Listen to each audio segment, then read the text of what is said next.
اللہ تبارک و تعالیٰ کے پیارے حبیب سید العالمین صلی اللہ تعالیٰ علیہ وسلم مکہ مکرمہ سے اللہ کے حکم پر مدینہ منورہ کی طرف ہجرت فرماتے ہیں، اور جب جحفہ کی مقام پر پہنچتے ہیں تو آپ کو مکہ مکرمہ کی یاد آتی ہے، جہاں آپ کی بھی ولادت گاہ ہے اور آپ کے آبا کی بھی ہے۔ تو حضرت جبریل امین علیہ السلام حاضر ہوتے ہیں اور اللہ تبارک و تعالیٰ کا یہ پیغام جو کہ سورہ قصص کی آیت نمبر 85 ہے یہ پہنچاتے ہیں، ان الذی فرض علیک القرآن لرادک الی معاد، بے شک وہ ذات جس نے آپ پر قرآن کی تبلیغ لازم کی ہے، فرض کی ہے، وہ ضرور آپ کو اس جگہ واپس پہنچائے گا جہاں آپ چاہ رہے ہیں، یعنی دوبارہ مکہ مکرمہ میں آپ ضرور تشریف لے جائیں گے۔ یہ قرآن پاک کی پیشین گوئی ہے۔ اور پھر مدینہ منورہ میں رہنے کے دوران 6 ہجری کو نبی پاک صلی اللہ علیہ وسلم عمرے کی نیت سے مکہ مکرمہ کی طرف آتے ہیں، لیکن روک دیا جاتا ہے حدیبیہ کے مقام پر، کفار اجازت نہیں دیتے، صلح حدیبیہ ہوتی ہے۔ مسلمان پریشان ہوتے ہیں کہ ہمیں ایسی صلح کیوں کرنی پڑی، ہم تو عمرہ کے لیے آئے تھے، عمرہ بھی نہیں کیا۔ تو نبی پاک صلی اللہ تعالی وسلم نے تسلی دیتے ہیں اور سورہ فتح کی آیات نازل ہوتی ہیں، انا فتحنا لک فتحا مبینا، بے شک اے محبوب ہم نے تمہیں روشن فتح عطا فرما دی ہے۔ یہی صلح حدیبیہ کا معاہدہ فتح مکہ کا پیش خیمہ بنتا ہے کہ خود قریش جو ہیں وہ مسلمانوں کے حلیف قبیلے بنو خزاع کے خلاف بنو بکر کی مدد کر کے اس معاہدے کی خلاف ورزی کرتے ہیں، اور بنو خزاع کے لوگ نبی کریم صلی اللہ علیہ وسلم کی بارگاہ میں حاضر ہو کر فریاد کرتے ہیں۔ بلکہ ایک روایت میں ہے کہ سید عالم صلی اللہ تعالی علیہ وسلم اپنے گھر میں رات کے وقت وضو کر رہے ہیں، حضرت میمونہ رضی اللہ تعالیٰ عنہا نبی پاک کی زوجہ یہ روایت کرتی ہیں کہ نبی پاک نے 3 مرتبہ فرمایا، لبیکا لبیکا لبیکا نصرتا نصرتا نصرتا، میں تمہاری مدد کے لیے آ گیا، میں تمہاری مدد کے لیے آ گیا، میں تمہاری مدد کے لیے آ گیا، تمہاری مدد کی گئی، تمہاری مدد کی گئی، تمہاری مدد کی گئی۔ تو وہ عرض کرتے ہیں کہ حضور آپ کس سے باتیں کر رہے ہیں؟ تو نبی پاک صلی اللہ علیہ وسلم فرماتے ہیں کہ بنو خزاع پر ظلم ہوا ہے اور ان کے لوگ مجھے پکار رہے ہیں۔ بہرحال بعد میں بنو خزاع کے قبیلہ کے لوگ آپ کے پاس آئے بھی، حضور علیہ السلام نے چونکہ ان کا حلیف قبیلہ تھا تو حضور علیہ السلام نے قریش کو پھر پیغام بھیجا کہ یا ان کا خون بہا دو، یا بنو بکر سے تعلق توڑو، یا پھر یہ اعلان کر دو کہ صلح حدیبیہ ختم ہو گئی۔ تو پہلے تو انہوں نے غرور میں آ کے کہا ٹھیک ہے جی کوئی نہیں، ہماری صلح ختم ہو گئی، بعد میں پچھتانے لگے۔ ادھر نبی رحمت صلی اللہ تعالی علیہ وسلم نے پھر مکہ کی طرف روانگی کا فیصلہ کیا، لیکن بات کو راز میں رکھا، 10,000 یا 12,000 جانثار اپنے ساتھ تیار کیے اور خاموشی کے ساتھ نبی کریم صلی اللہ تعالی وسلم حکمت عملی سے تشریف لے گئے۔ مکہ مکرمہ کے قریب ایک منزل کے فاصلے پر مہر الزہران میں پڑاؤ کیا، اور رات کے وقت نبی پاک نے فرمایا کہ جتنے بھی خیمے ہیں ہر کوئی اپنے خیمے کے آگے آگ روشن کرے۔ ادھر سے قریش کے لوگ، کفار کے جو قریش کے سردار تھے، وہ معاملہ دیکھنے آئے کہ کون سا لشکر آ گیا اتنا بڑا۔ جب آ کر دیکھا تو ہر طرف آگ کے علاوہ روشن ہیں، اتنی روشنی اور اتنی جو جذبے دیکھے صحابہ کے تو ان پر رعب طاری ہو گیا، اور وہ جان گئے اب تو مصطفیٰ کریم صلی اللہ علیہ وسلم اپنے لشکر کے ساتھ تشریف لے آئے ہیں۔ یہ بات یاد رکھیں، ہمارے رسول صلی اللہ علیہ وسلم رسول رحمت بھی ہیں، تمام جہانوں کے لیے رحمت بھی ہیں، اور رسول ملاحم بھی ہیں، یعنی غزوات اور جنگیں لڑنے والے رسول بھی ہیں۔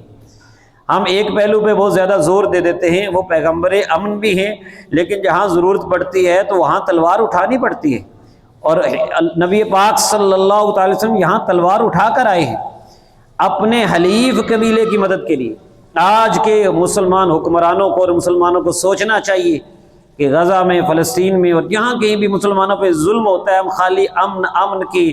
جو باتیں ہیں اس کے نغمے الاپ کے یہ سمجھتے ہیں کہ ہم ان مسلمانوں کو حقوق لے کر دیں گے۔ نہیں، بعض اوقات جب دشمن اکڑ جائے، وہ جو بڑے مہذب بنتے ہیں اور مسلمانوں کے جہاد پہ طنز کرتے ہیں، خود کہیں بھی وہ کسر نہیں چھوڑتے، کارپیٹ بمباریاں کرتے ہیں، نسلوں کی نسلیں تباہ کرتے ہیں۔ چنگیز خان کی داستانیں تو پرانی ہو گئیں کہ جب سروں کے مینار لگائے جاتے تھے اور ہلاکو خان نے جو اینٹ سے اینٹ بجائی تھی بغداد کی، وہ کہانیاں پرانی ہو گئیں۔ اب یہ جو نسلوں کی نسلیں تباہ کر رہے ہیں، سارے زمین کو فلیٹ کر دیا، ہسپتالوں پہ حملے، سکولوں پہ حملے، بچوں اور عورتوں پہ حملے، اور بم خطرناک قسم کے چلا چلا کے جو ہے وہ نسلیں تباہ کر رہے ہیں۔ ان کے ساتھ پھر امن کی بات چھیڑنا۔ فتح مکہ کا پیغام یہ ہے کہ معاف بعد میں کیا ہے، اور عاجزی سے رب کا شکر کرتے ہوئے بعد میں مکہ میں داخل ہوئے، پہلے تلوار لے کر آنا پڑا ہے اور اپنی طاقت اور قوت کو دکھانا پڑا ہے۔ جب طاقت دکھائی ہے، جو قریش والے تھے ان پر جو ہے وہ خوف طاری ہوا ہے، اور کچھ تو ایمان لے آئے۔ اور پھر جب نبی کریم صلی اللہ علیہ وسلم، مختصر یہ ہے کہ جب آپ نے دیکھا کہ اب یہ لڑائی پر تیار نہیں ہے، اور کہیں بھی لڑائی نہیں، صرف ایک طرف جہاں خالد بن ولید رضی اللہ تعالیٰ عنہ جس سائڈ سے گئے تھے کمانڈنگ کرتے ہوئے، وہاں پر جو ہے 3 مسلمان شہید ہوئے اور 12 کافر مارے گئے، اس کے علاوہ کہیں بھی مزاحمت نہیں ہوئی۔ امن کے ساتھ نبی کریم صلی اللہ علیہ وسلم 8 ہجری 630 عیسوی مکہ شریف میں داخل ہو رہے ہیں، اور یہ رمضان کا مہینہ ہے۔ 10 رمضان کو مدینہ شریف سے چلے تھے، اور یہ رمضان کے دوسرے عشرے میں یہاں پہنچ گئے ہیں۔ فاتحانہ نبی رحمت صلی اللہ علیہ وسلم داخل ہو رہے ہیں، اپنے قصوہ اونٹنی پر سوار ہیں، 7 غلام کے بیٹے حضرت اسامہ بن زید رضی اللہ تعالیٰ عنہما کو سوار کیا ہوا ہے، رب کی بارگاہ میں عاجز سے شکرانے میں سر جھکا ہوا ہے، اور اللہ کی بارگاہ میں عرض کر رہے ہیں الحمدللہ الذی صدق وعدہ ونصر عبدہ وہزم الاحزاب وحدہ۔ اللہ کی حمد ہے جس نے اپنے وعدے کو سچ کر دکھایا ہے، اپنے بندے کی مدد کی ہے، اور لشکروں کو اکیلے ہی شکست فرما دی ہے، شکست عطا کی ہے۔ اور نبی پاک جو سورہ فتح کی آیات بھی پڑھتے آ رہے ہیں اور اللہ کا شکر کرتے آ رہے ہیں۔ ساتھ آپ نے اعلان کر دیا ہے کہ من دخل دار ابی سفیان فهو آمن، جو ابو سفیان کے گھر داخل ہو جائے وہ بھی امن والا ہے، اور من القى السلاح فهو آمن، جو اسلحہ ڈال دے، ہتھیار نہ اٹھائے، اس کو بھی امن دو، اس پر بھی کچھ نہیں ہوگا۔ ومن اغلق بابہ فهو آمن، جو اپنا دروازہ بند کر لے وہ بھی امن والا ہے۔ تو اب پیغمبر امن نے یہ امن کے اصول اور جو اصول بتائے ان پر عمل کر کے دکھائے۔ آج کل کی طرح نہیں کہ عورتیں ہیں تو ان کو بھی مارتے جا رہے ہیں، بچے ہیں تو ان پر بھی ظلم ڈھاتے جا رہے ہیں۔ اس طرح کے طریقے نبی پاک صلی اللہ علیہ وسلم نے سکھائے تھے، وہ پیغمبر امن تھے، انہوں نے امن قائم کر کے دکھایا۔ مختصر یہ ہے کہ مکہ شریف بغیر جنگ کے اللہ تعالیٰ کے حکم کے مطابق، قرآن کریم کی پیشین گوئی کے مطابق فتح ہوا۔ نبی پاک صلی اللہ علیہ وسلم کعبہ معظمہ میں تشریف لے گئے، بتوں کو گراتے، 360 بت جو تھے ان کو گراتے جا رہے تھے اور آیت پڑھتے جا رہے تھے، جاء الحق وزہق الباطل، جاء الحق وزہق الباطل ان الباطل کان زہوقا، حق آ گیا باطل مٹ گیا، بے شک باطل مٹنے ہی والا ہے۔ اور نبی رحمت صلی اللہ علیہ وسلم کے سامنے جب وہ سارے دشمن آئے ہیں کہ جنہوں نے کسی نے کچھ ظلم ڈھایا تھا، کسی نے کچھ مسلمانوں کا نقصان کیا تھا، ہر طرح سے بے چین کیا ہوا تھا، لیکن آج جب نبی کریم صلی اللہ علیہ وسلم کا رخ رحمت وہ دیکھ رہے تھے، اندر سے ڈر بھی رہے تھے۔ میرے آقا علیہ السلام نے پوچھا بتاؤ تمہیں مجھ سے کس سلوک کی امید ہے؟ انہوں نے کہا اخن کریم وابن اخن کریم، آپ خود بھی کرم فرمانے والے ہیں، آپ کے باپ بھی سخی ہیں، آپ ان کے بیٹے ہیں۔ تو نبی پاک نے فرمایا پھر آج تم سے کچھ پوچھ نہیں ہوگی، فَاذْهَبُوا وَأَنْتُمْ طُلَقَاء، فَاذْهَبُوا وَأَنْتُمْ طُلَقَاء، جاؤ تم سب آزاد ہو۔ کہا دشمنوں سے ہو آزاد تم سب، ہے کتنا حسین انتقام محمد۔ تو نبی کریم صلی اللہ تعالی وسلم نے ادھر سب کو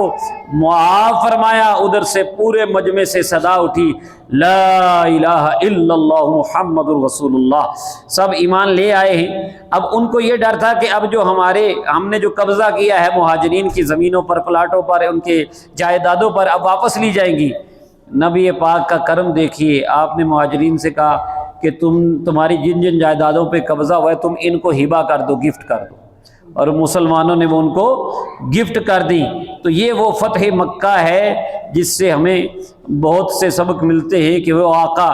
جس کے آگے سرے سروراں خم رہے اس سر تاج رفت پہ لاکھوں سلام۔ وہ آقا علیہ الصلوۃ والسلام کس طرح فاتحانہ داخل ہوتے ہیں اور کیسے امن کا پیغام دیتے ہیں۔ لیکن ہمارے مسلمان حکمرانوں اور مسلمانوں کے لیے ایک پیغام یہ ہے کہ امن دینے سے پہلے جو دشمن نہ مان رہا ہو اس کے لیے اسلحہ اٹھانا بھی سنت نبی صلی اللہ علیہ وسلم ہے۔ تو آج فلسطین، غزہ اور دیگر معاملات جو ہو رہے ہیں اس پہ یہ پیغام بھی ساتھ ساتھ دینا چاہیے۔ صرف یہ نہیں کہ امن کا کہہ کے تو جو بیچارے شیر جاگ رہے ہیں ان کو بھی سلایا جائے۔ اللہ تعالیٰ سے دعا ہے کہ اللہ تعالیٰ فاتح مکہ علیہ الصلوۃ والسلام کے صدقے مسلمانوں کے مقبوضہ علاقوں کو آزادی نصیب فرمائے، مجاہدین اسلام کو کامیابی نصیب فرمائے۔